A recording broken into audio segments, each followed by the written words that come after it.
pinatanggalan ko na din ng buntot. Kaya hiniwaan ko lang sa gitna tapos pinirat-pirat ko yan ng ganyan.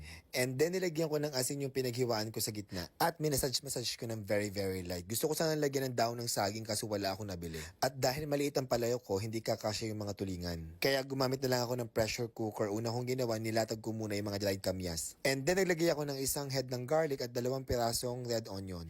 Tapos naglagay din ako ng konting luya. At para mas masarap, buti na lang may nakita akong taba ng baboy sa freezer namin. Kaya inilatag ko na din yan. At gusto ko this time medyo maanghang. Kaya naglagay ako ng 5 pirasong siling labuyo at saka 3 pirasong siling haba. Tapos isa-isa ko nang nilatag dyan yung mga ginawa kong tulingan kanina.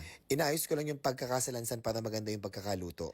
After that, naglagay naman ako ng aking paboritong select cane vinegar. Tinansya-tansya ko lang yung paglalagay.